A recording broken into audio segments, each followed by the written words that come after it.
Welcome to Cyber Frontier, bringing you the latest news, trends, and hottest topics that focus on advances in cybersecurity and cyber industry economics. Our expert yet down-to-earth hosts make cybersecurity straightforward. They ask the tough questions and make this challenging topic something that everyone can understand. Our candid approach lets guests open up on topics we would all like to see addressed. You can find us on the web at newcyberfrontier.com. That's www.newcyberfrontier.com. Now join today's host as he introduces the topic for today's new Cyber Frontier. This is Abe Thompson with the new Cyber Frontier. Today's guest is the Vice President of Strauss Friedberg. His name is Bryan Hurd, but most importantly to me, he's a former Navy guy. So special love goes out to my fellow Navy brothers. I know Chris would be happy, but Bryan, it's great to have you on the program. Thank you very much. Appreciate it. So, Bryan, you've had a diverse, kind of unique story, unique path. Of course, it started in the most superior of all places, and that's in the Navy. So, tell us a little bit about how you got to where you are and kind of developed your zeal and your passion for our industry. Gotcha. My road in cybersecurity started, when I was 12 years old. I found out about what was known as the Navy Sea Cadet Corps. It's like the Cub Scouts with Navy uniforms. Oh, yeah. For those who aren't familiar. And that led me on a path to want to go to the U.S. Naval Academy, and a lot of hard work through the high school years. But sure. At the Academy, studied international relations, a couple other topics, used computers on and off. And this is, for those a little younger, before the web existed. In '93, when I graduated and went to NCIS, the Naval Criminal Investigative Service. Yeah. Yes, the TV show. Woo-hoo! And yeah, exactly. And as you're told, unlike on the TV show, we weren't that thin, we weren't that cute, and we can't solve crime in 42 minutes when you take all the commercials out. Well, could you rap, though, like LL Cool J? No, but apparently I'm told by two of my friends who are advisors on the show that a couple of the antics of the characters are based on some of the things I had done. Awesome. I'd ask, do I get royalties for that? And he goes, no, but I do. Wow. Wow. Oh, that's funny. So continue. Sorry. This is when I arrived at NCIS, I started out in the terrorism center and started to see the ARPANET, DARPANET being an issue where information was readily available, or would be as the web started to come online in discussions, even in '93. Yeah, it's right at the front edge. Yeah, and it would be a threat not only for espionage and information collection, but also operational security and other things, as more and more information about Navy units and capabilities and personnel were available in the network, and then on what would be ultimately the World Wide Web. So we founded, when I asked around to see who's in charge of the program, the answer became me, and as don't you know better? The Navy founded it. Yeah, I was going to say you should have known better being in the Navy. Never again volunteer yourself. Yes. Okay, and so kind of got that off the ground, and then what was sort of the next step? The program, thanks to the directors of NCIS and many of the agents, really took off. We actually integrated CIA and FBI personnel into our training program, which took a lot of desire and zeal for the mission. And it was a long discussion about them being read into our programs, but there was no other answer than this is good for the mission. From there, I went over to U.S. European Command and founded their IO cell and worked operations to bring war criminals to justice in The Hague, which was very rewarding as well. Love it. Well, it's kind of what we live for even now, to shut down, these nefarious characters using the networks. Now, in that interface that you have with those other agencies, I presume they used your posse comitatus sort of status and the law enforcement authority that NCIS had, given that they're DoD entities. How did that work? It was interesting because back in and again, I hate to call back too far, but we'll get to more. Yeah, I was there with you. Current topics. Where for our operations on wiretaps, we were using laws from the 1930s. So they had not been updated yet. Yeah. And many times in working with other law enforcement, we had our authorities under NCIS and 12333, the U.S. persons, and 5241R, DOD regulation about collection of U.S. persons. Sure. So we were able to do both effectively, but there were very tight controls and oversight for law enforcement and for intelligence. Well, and then, it was good to hear there's some cross-pollination even that early. I remember going down when I was at Fort Meade to work with the FBI and trying to define what cyber law and cyber crimes were, Exactly. So yeah, it's a story that I resonate with. So how did that set you up for the next step? Interesting was that I went over to U.S. European Command to help the rest of the Department of Defense, and we founded what was known as the first Information Operations Cell in 1996. It was then replicated to other combatant commands. I came back and went back to NCIS as a civilian for the Navy, and then continued to develop the program. Sure. And continued to work with not only the government sector, but we worked with the major banks that served the Department of Defense on huge identity theft issues we were finding, and other cases across the espionage, fraud, and crime arenas. Sure. Well, let's take a quick break and go hear from our sponsor. Cyber Resilience Institute helps build strong cyber communities designed to prevent members from attack. Like building a neighborhood watch, it takes coordination and a sharing community to protect our identities and valuables in the virtual world. Typically, we hear that organizations know they need to do something to protect their cyber assets, but don't know where to begin. Let Cyber Resilience Institute help your community create an action plan. Cyber Resilience Institute will build your community or business marketplace so that it is designed to support a collective cyber defense. Contact them for more information at cyberresilienceinstitute.org. This is Abe Thompson with the new Cyber Frontier. We have as our guest Mr. Bryan Hurd, the Vice President of Strauss Friedberg, and a former NCIS guy. We were kind of talking about your impact in developing this IO cell. How did it end up being such a jewel in the crown? I think because we were so open about helping others, and that has been a theme of the entire arc of my career through NCIS, founding EDS's program, now HP, and then working to found and improve the U.S. watch listing, where I ultimately was the chief of innovation for the entire U.S. watch listing system. Sure.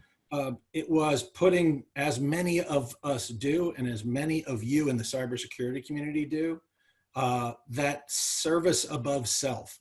Yeah. We work long hours, we miss soccer games, we miss birthdays, because we're either doing it for a national mission or to protect the company that we've chosen to align with. Yeah, and that's why I think there's such a draw for so many of us in cybersecurity, obviously, because it's a continuation really of the same ethos. Defend those that need help or can't help themselves. And, even though we get paid nicely now compared to our military paychecks, right, there's still that sense of duty. Absolutely. In the sense of mission, as I took over to be Microsoft's first intelligence chief for the company, for the digital crimes unit, it was literally a mission to protect the world. And it's an amazing group that does global takedowns and other things of the malware. And we actually used legal innovation, if there is such a term, to sue the adversary and actually get the IP addresses given to us as a seized property of the court. Wow. It was a very, very innovative approach and a great team. So was there integration with LE entities, or was it just a pass through of data to law enforcement authorities? How active could you be?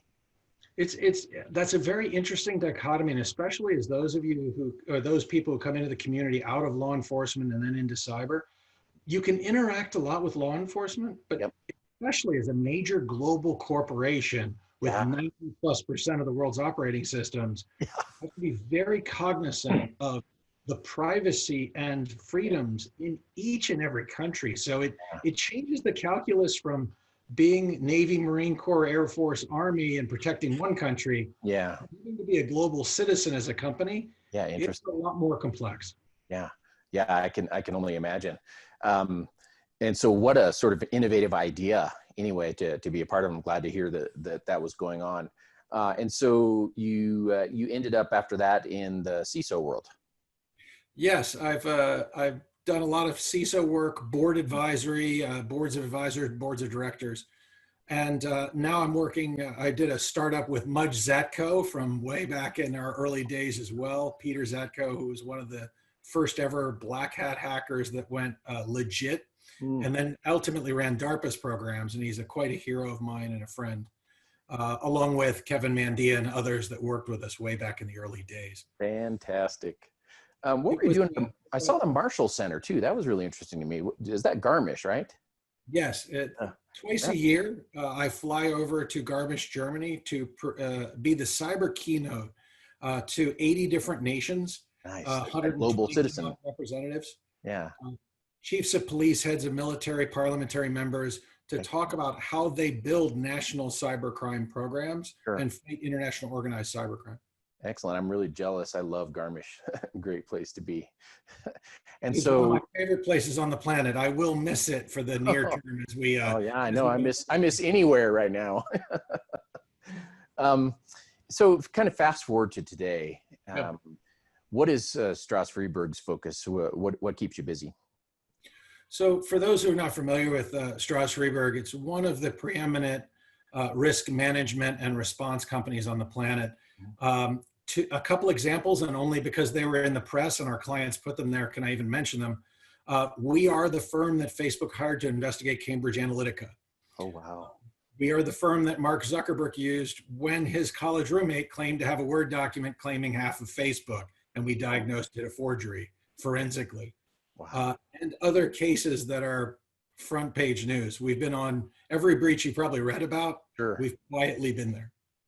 That's amazing. You know, when you talk about risk management, some of the pieces that I envision and kind of help us define this, in addition to, of course, the very strong technical cyber side, but I would imagine legal component, law enforcement, and the law, and then insurance. Is that a component? And how do you interface? Because this cyber insurance thing is newer to some folks, but it's a real component.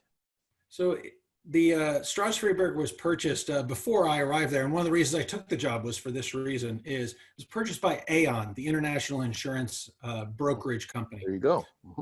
Aon sits above the traditional, in the market, sits above the traditional AIG, Chubb, and others great companies. Sure. And we broker insurance. We don't sell it. We help people find it. Yeah, yeah. They bought Strauss Friedberg to increase and deepen their ability to help clients before, during, and after an event. Yeah. And the short version about insurance is cyber insurance. 5 years ago, nobody had it. 5 years from now, nobody won't. Yeah. And just like steam engines 100 years ago or seatbelts 50 years ago, the insurance companies are gonna be the ones that tell you what technologies statistically reduce events and reduce their impact.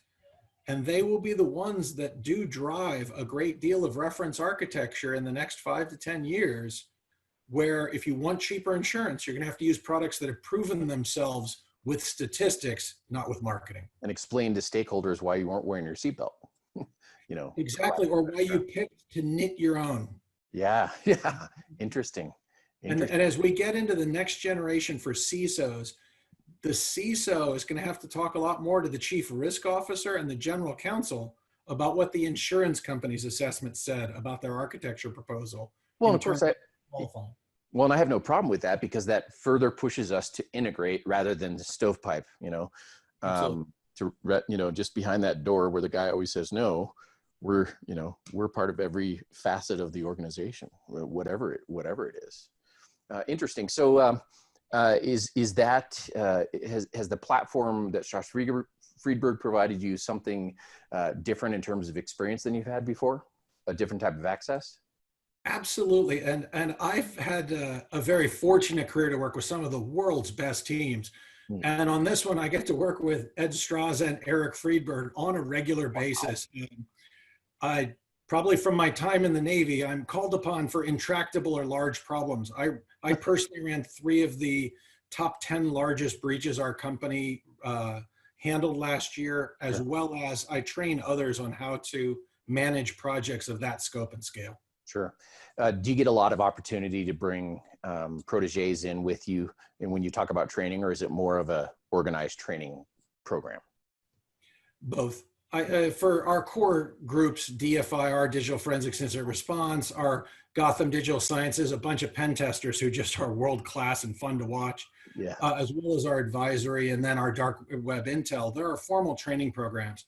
However, I call on a couple of the calls to action during this is I call on every cybersecurity person to be mentoring at least 2 to 3 people below you. Darn tootin'. And make sure you're reaching up to be mentored by 2 or 3 above you, because we all got a little shining to do. And it's a two-way street. You know, when you talk about going up, especially, it's not always just incumbent on the senior person or the you know, it's incumbent on you to pursue them. That's why I'm always motivated and inspired when a young officer or someone will come to me for you know, to allow me to pour into them, and I'm looking forward to them to pour into me, especially the energy they have, you know, in that same way.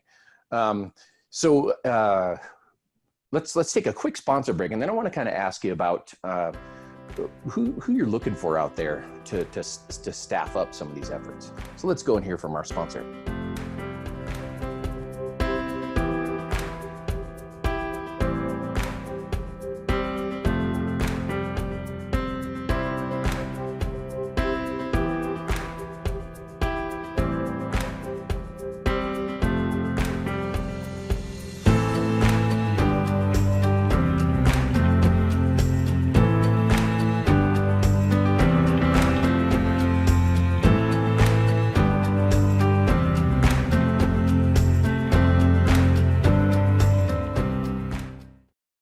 Murray Security Services are your cybersecurity experts with decades of experience providing professional training services for our clients in various industries. We offer professional training and certification in areas of cybersecurity, safety, health, and environmental services at our academy. Our in-person and online training provides a collaborative environment where students can interact directly with instructors through live chats or in private classrooms. Visit murraysecurityservices.com for more information. This is Abe Thompson with the new Cyber Frontier. Our special guest is the Vice President of Strauss Friedberg, Mr. Bryan Hurd.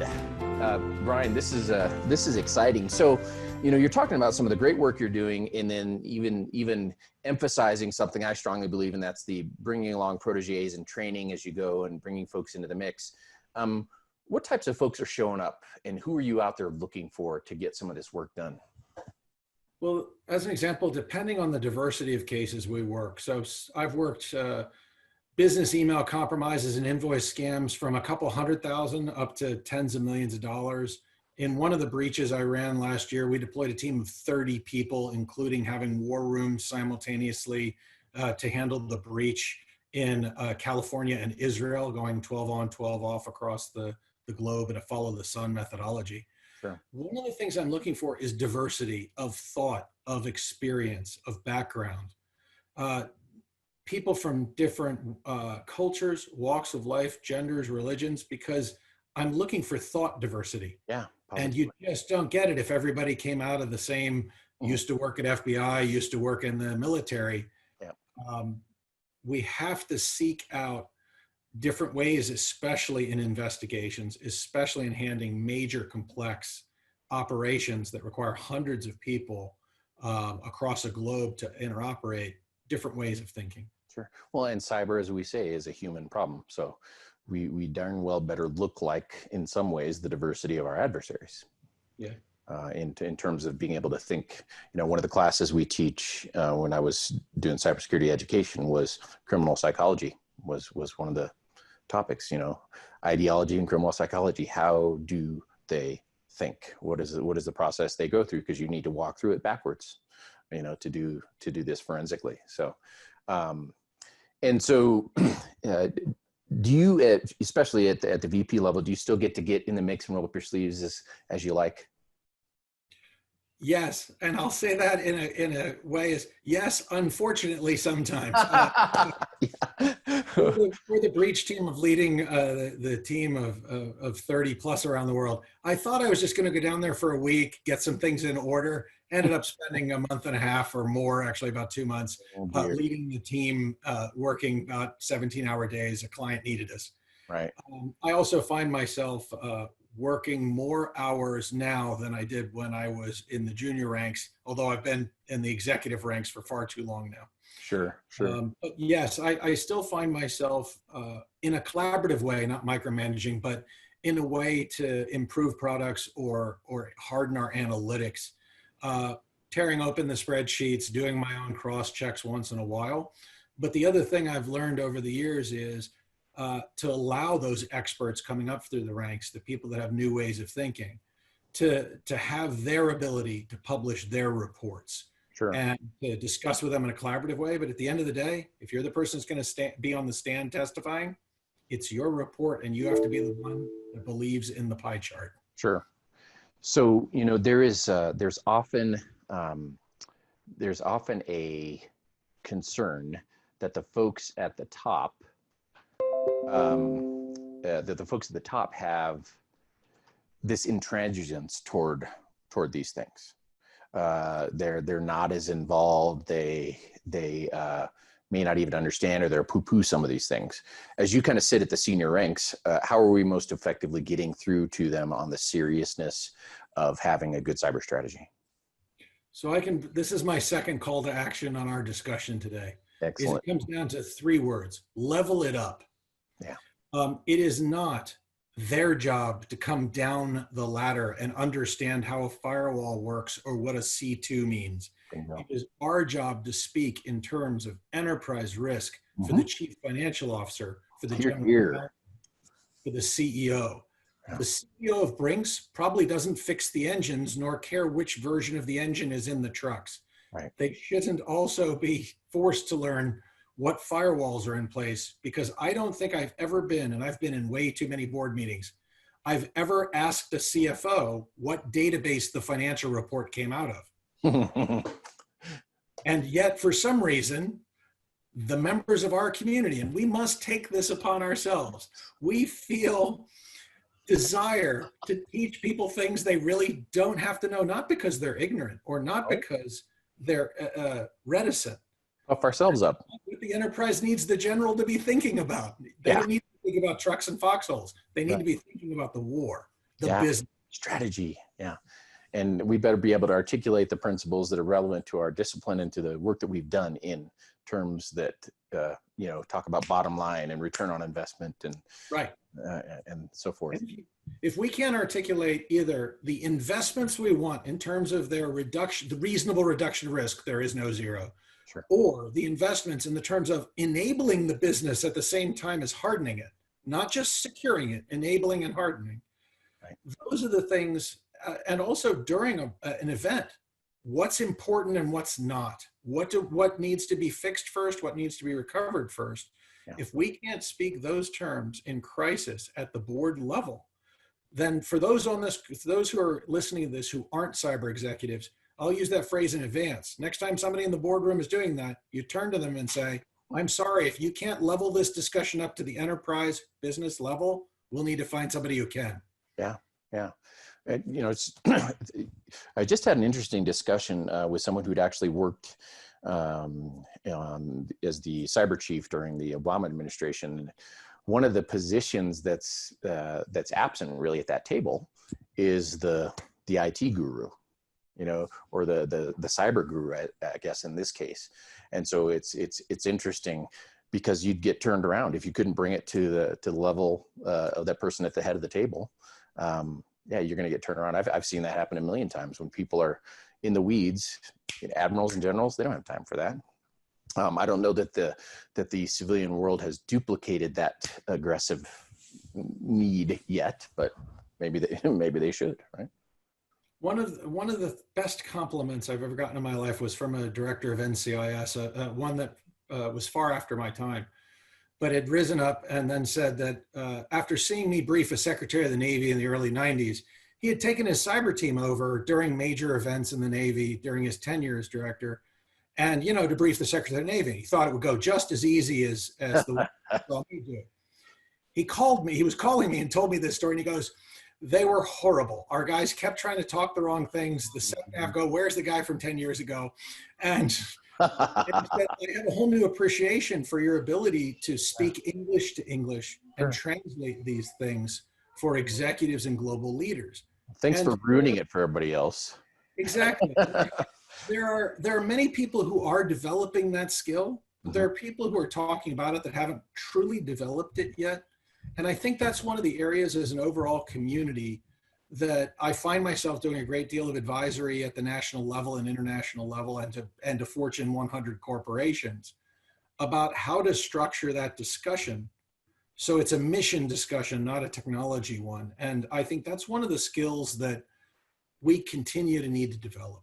And Sure. that's why I think venues like this are amazing. And thank you for this opportunity. Well, and I love being a part of this, and that's exactly it. You know, I love when I have an evangelist, as we call it, for cybersecurity, but an articulate, passionate, envisioned evangelist too, to kind of hit some of these points. As we, look at sort of the discipline that you're in now, and you're building these responses to breaches, and you're working at a very high level. What are you expecting to see near term as you kind of peer into the future a bit? So some of the things that are very interesting, and these will be things that people can take hopefully from this discussion and implement for little or no money at all, no matter who they call. Sure. One of the things I'm seeing is that the things that cause the problems we have today have not changed much since the things that caused the problems when we started the community 20, 30 years ago. Sure. The current environment, the pandemic environment, has separated our people, has made them concerned. They'll click on things because they're worried about their jobs, their healthcare, or other things. So while the phishing uses that theme, they haven't gotten any better. They've just picked a topic that scares us more and gets us to click through. Agile. The criminals are always picking a new topic. They've done it every time since the Roman days with social engineering. So the strategy is no different. Right. The Trojan horse approach, be it email or otherwise, has not changed at all. Just the burst transmission radios we use to do it. And that's one of the things, and that goes back to, I think you made an amazingly great point. It is the psychology we need to address. And here's one thing where I'll also push back on our community. While training of users and click-through is a problem, the solution actually is not training the users. It's hardening the endpoints. Yeah. I don't care who you are. Well, don't open attachments unless you're a recruiter that gets resumes every day or a processing department for invoices in the thousands. That is not an option depending on your role in the enterprise. So the solution to make users spend 3 minutes in email trying to divulge which email addresses or which links and hover overs and all that kind of stuff. I've seen a lot of great innovation in bringing that informed reading forward and color coding and warnings. Yep. That's great, but we're relying on the users and we haven't engineered their backstop very well. And I think that is a thing we need to focus much more attention on. Yet it's almost as if because you've just kind of hit us at a point. It's almost like we just got a gut punch from a fellow professional, which I hope we did. We've foisted some of the responsibility onto the customers, really, the users of the customers too, in terms of setting a security culture. And so to say that it's on them to do my work, to figure it all out is one thing. Now to say, be aware, help us, but we're going to do everything we can to, like you said, harden the target. I think we hear that. To identify counterfeit bills. Yeah. I can tell when it's written in crayon, but if a really good organized crime division prints out $100 bills, there's no way as an average user of $100 bills or $10 bills or whatever, that I can be diagnosing counterfeits. Sure. Yet we're expecting that same level of True. email protection. Wow, you better stop. Someone's going to be offended. And all of the teams in the enterprise whose job is not to dissect emails. It is to do things we can't do as cyber people. job. Here a space shuttle. It's to process bills. It's to do things we can't or don't want to do because that's their expertise. Yeah, I love it, Brian. Oh, well, Brian, it's been a delight to have you with us on the program. I just appreciate your vision and just your pretty stern admonition to all of us to kind of stick with doing our job. Obviously, ladies and gentlemen, we've been very blessed to have, an eminent former member of the United States Navy, so that's the best part. But Bryan, thanks for joining us. Thank you very much, and thanks for this opportunity to have a great chat and talk to the community. Indeed, keep preaching the word, as they say. Well, my name is Abe Thompson. This is the new Cyber Frontier. Good day. Thank you for listening to New Cyber Frontier. Remember to follow or like our post and circulate each new show to your networks. We keep you informed, bring you the latest news, explore new trends, and find the hottest topics. With New Cyber Frontier, you don't have to be a computer or cybersecurity expert. Just get plugged in. We encourage you to get involved. Tell us what topics interest you and join our mailing lists. You can find us on the web at www.newcyberfrontier.com. That's newcyberfrontier.com. Check out our previous interviews and please let us know if there are any topics that you would like to hear discussed. See you next time on New Cyber Frontier.